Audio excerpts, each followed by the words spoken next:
Global Advertiser for innovative outdoor solutions. Global as a company, it has never compromised on its service quality and commitment.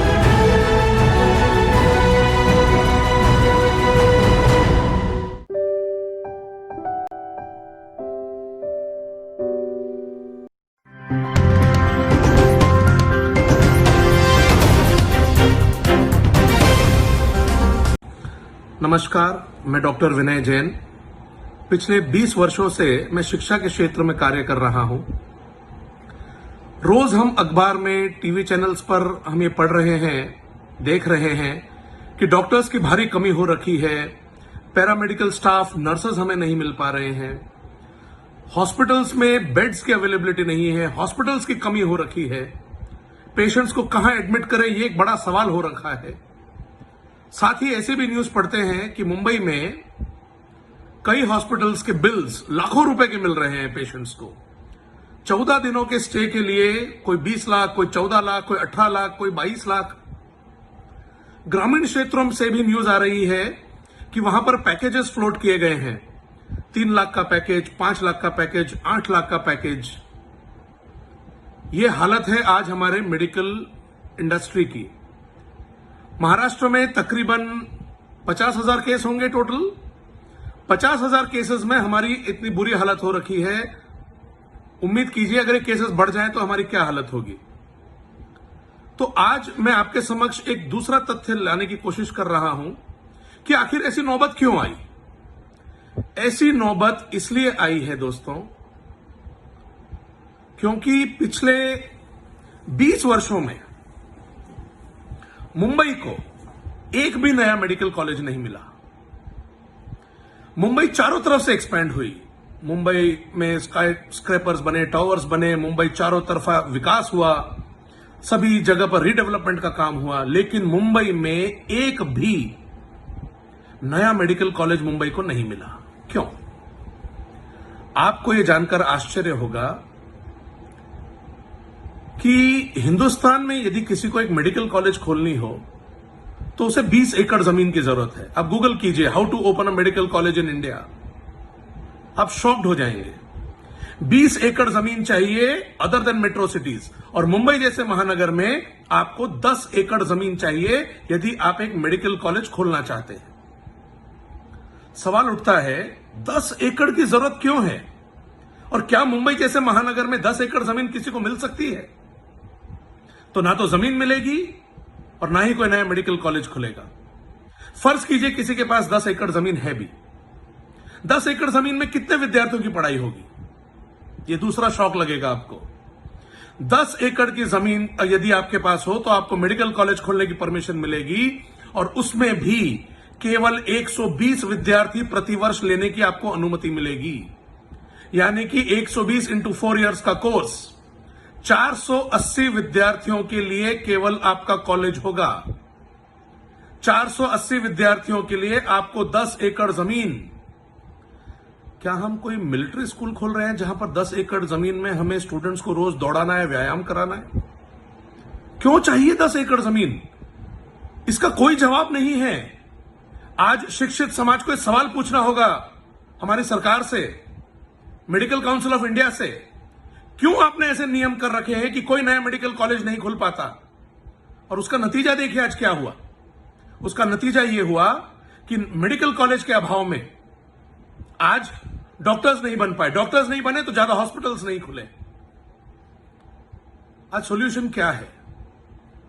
Mumbai जैसे महानगर में मैं schools run करता हूं। 2000-3000 metre के plot पे हम 2 से 3,000 विद्यार्थियों को पढ़ा लेते हैं, और एक मेडिकल कॉलेज खोलने में लगता क्या है साहब? हमें डॉक्टर होने के नाते मैं कह सकता हूं, हमें कुछ लैब्स की आवश्यकता होती है। Physiology lab, anatomy lab, pharmacology lab. हमें कुछ सेमिनार हॉल्स की जरूरत होती है, लेक्चर हॉल्स की जरूरत होती है, और एक 25-50 बेड के हॉस्पिटल की जरूरत होती है। ये सब हम आसानी से 50,000 से 1 लाख स्क्वायर फीट में हम आराम से एक अच्छा मेडिकल कॉलेज बना सकते हैं, और ये केवल 2 से 3,000 मीटर के प्लॉट पे हो सकता है। लेकिन जो भी सरकार, जिसने भी ये नियम बनाए, नियम क्यों बनाए गए थे? क्योंकि ये पर्पसफुली चाहते थे, ये जो लॉबी है जो कंट्रोल करती है आज मेडिकल एजुकेशन को, पुरानी सरकार के थे, किसी भी सरकार के थे, ये पर्पसफुली ये चाहते थे कि नई मेडिकल कॉलेज नहीं खुले ताकि इनकी दुकानदारी अच्छी चल सके, कंपटीशन को बढ़ावा नहीं देना चाहते थे। और नतीजा, आज एक मेडिकल कॉलेज की सीट साहब, एमडी की सीट मुंबई के, मैं कहता हूं हमारे मुंबई के पड़ोस में एक मेडिकल कॉलेज में रेडियोलॉजी जैसी एमडी की सीट 2-2 करोड़ रुपए में बिकती है। क्यों? और ये 2 करोड़ की सीट कौन लेता है साहब? आम मुंबईकर, हमारा मराठी मानुस इसको ले पाता है? मुंबईकर इसे ले पाता है? नहीं। इसमें कौन लोग लेते हैं? जिनके पास अपार पैसा है, और जिनके पास अपार पैसा है उनके बच्चों को डॉक्टर बना भी देते हैं 2-2 करोड़ रुपए की सीट लेकर। उनमें फायर इन द बेली ही नहीं है, जीवन में कुछ कर गुजरने की यदि उनमें क्षमता ही नहीं है तो कोर्सेज भी बहुत इजी वाले ऑप्ट कर लेते हैं। आज ग्रामीण क्षेत्रों में हमें डॉक्टर्स की जरूरत है। पैदा होते ही लाखों बच्चे मर जाते हैं, प्रसव के दौरान डॉक्टर्स ही नहीं है गांवों में। क्यों हो रखा है ऐसा हालत?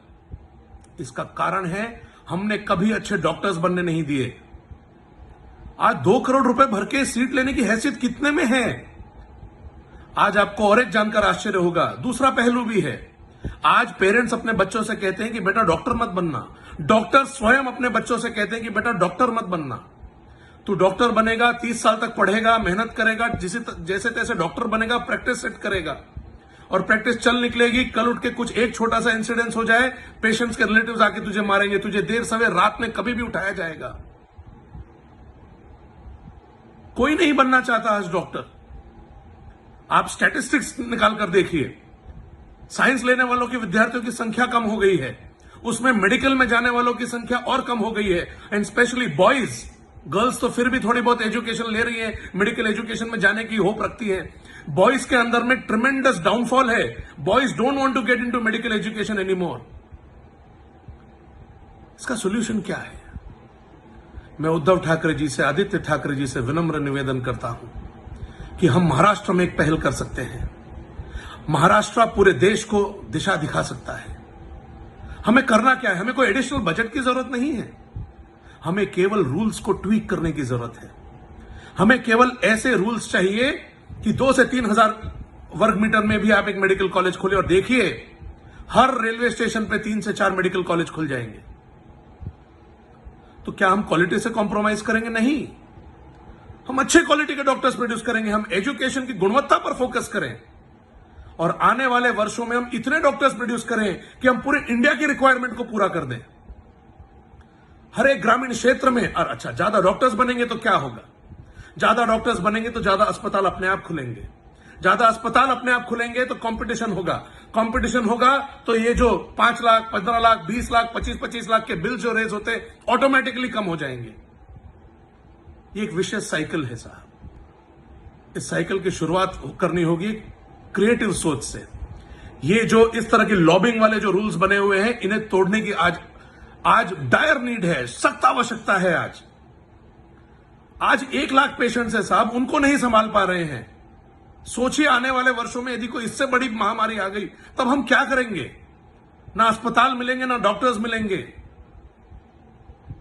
इसलिए समय है कि हम अभी चेत जाएं, हम जागें। और यदि हम आज जाग गए, आने वाले समय हमारा अच्छा होगा। हम तो आज ये कठिनाई झेल रहे हैं, लेकिन हमारे बच्चों को ये कठिनाई नहीं झेलनी पड़ेगी। यही हाल शिक्षा के क्षेत्र में हो रखा है। हर जगह पर दोस्तों आज क्रिएटिव रूल्स की जरूरत है। हर रूल्स को रीडिफाइन करने की जरूरत है आज। और यदि हम क्रिएटिवली सारे रूल्स को रीडिफाइन करें, सारी पॉलिसीज को रीडिफाइन करें, तो हम एक बेहतर भविष्य की कामना कर सकते हैं। धन्यवाद।